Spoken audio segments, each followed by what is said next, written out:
So we got a clip here from Dan Patrick that we're going to talk about. He was on with Dan Dockich of Outkick, and he had some interesting remarks regarding Caitlin Clark and the current kind of state of where things are that I want to react to on the channel with you. It's just a short clip, so anything interesting that I need to fill in, or if there's context that's missing, I'll fill you in. I'll pause it, and we will discuss kind of what Dan is talking about here, because he makes a pretty interesting point by the end of it that I kind of want to work through with you guys here.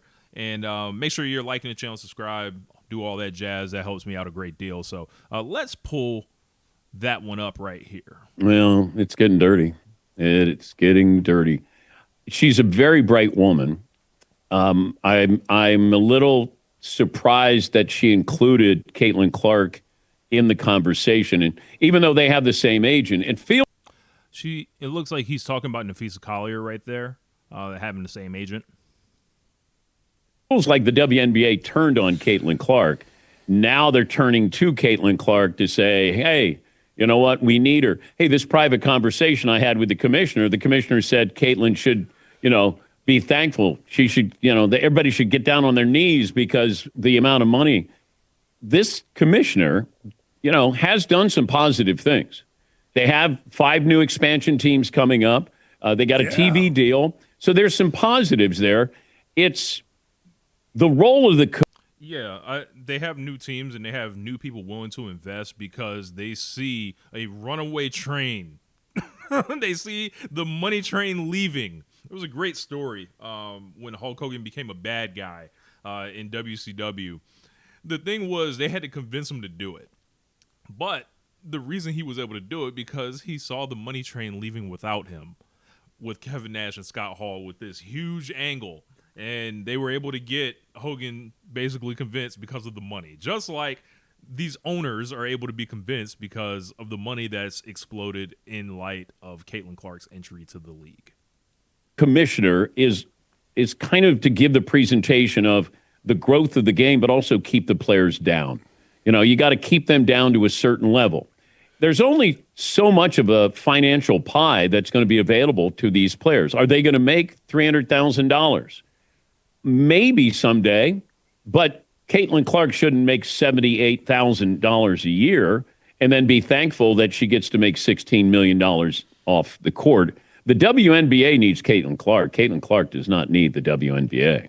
I can't really disagree with that last part right there from Dan Patrick, where he says Caitlin Clark doesn't really need the WNBA because when it comes just from a money perspective, right? Like, she's not waiting on them for, her next checks. Like, her Nike stuff is already launched.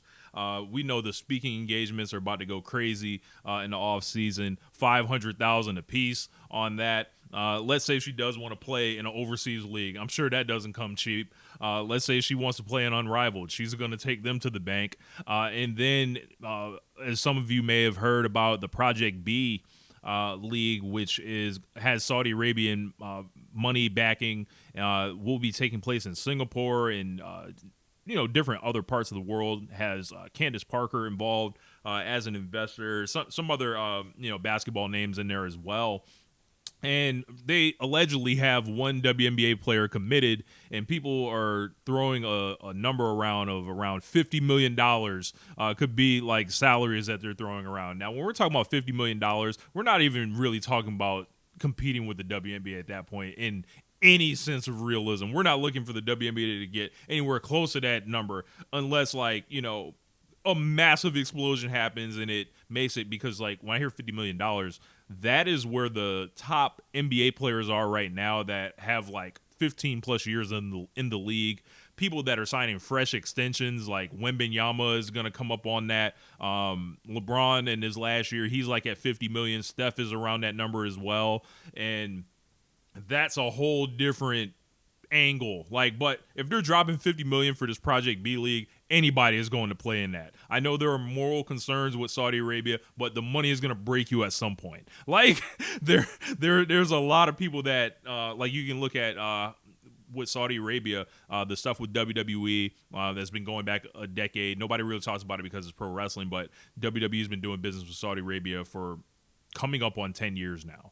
boxing, Riyadh season, like Turkey is making all these big matches happen. Live Golf, and then this would be the basketball version of it. And if they have, a secret person and that they may be dropping $50 million on, it really doesn't take too much to put two and two together or who that could be. I'm not saying it is her, but she definitely would fit the the bill for somebody you might want to drop that amount of capital on, especially with the moral concern and be like, yo, because I know like wherever Caitlin Clark goes, people are gonna watch.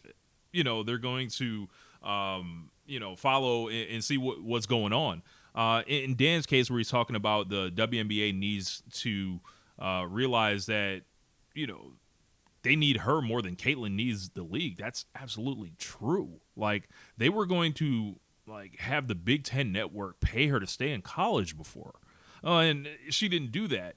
In Caitlin's case, she loves this league so much, and she wants to be a part of the history of it so much that almost kindness can be taken for weakness. It seems like if I could want one thing for Caitlin Clark, it would be to kind of assert herself publicly more, because I feel like privately she has no problem making moves behind the scenes to show wherever she stands, what it looks like business wise, but publicly I think she needs to put it out there a little more, because I think it leaves more questions than answers in some cases. And if she's able to be like, nah, I kind of got this shaken here, I think that would go a long way to resetting the narratives instead of letting everyone else write them. And I think, the WNBA Players Association itself and the league in general should probably reevaluate how they treated Caitlin the last 2 years in light of, knowing what she means to, the prospective new CBA deals, with the hard fouls, with the refereeing, with the leaking of the awards and, how the awards were given and just all this stuff that everyone was told they were crazy, for pointing out, turned out to be like, yo, these are actually these are hidden issues, in the league. And going forward from a winning perspective, they're not going to be able to run and basically keep this and push her to the side and be like, oh, the team's not winning. It was a 1 year thing. Like the Fever are going to come back next year with 3 all WNBA level players in Caitlin Clark, Kelsey Mitchell, and Aaliyah Boston. People have tried to separate them. They're just trying to, take a dynasty down before it lifts off. It's coming. And then they're really going to have to face these hard questions of how they deal with her and promote her, as the face of the league at that point. I don't think Dan Patrick is wrong here. I think that there's some atonement for sure to be had. And she is the strongest asset of the union. We know her salary is very low. We've seen the memes at the beginning of last year. It's she's $78,000 for 4 years, and they have her next to Victor Wembanyama, and they talk about the difference and stuff like that. So they've got to rip all that up. I think that would be a non-negotiable to leave the rookie pay scale. And people that are under those same kind of guidelines are folks like Paige Beckers, Angel Reese, Kiki Irifins, Sonia. These are all people going to have their deals reworked, in the new CBA that are these basically dead man's contracts essentially. Especially if they're going to look for benefits for past players, I think they got to make the rookies basically whole as well. What do you guys think about Dan Patrick's comments of him saying that the league needs Caitlin more than she needs the league, and the prospect of Project B possibly being, something that could, factor heavily into all this if they are able to sign a Caitlin Clark, and think about whether that's going to basically interrupt Unrivaled.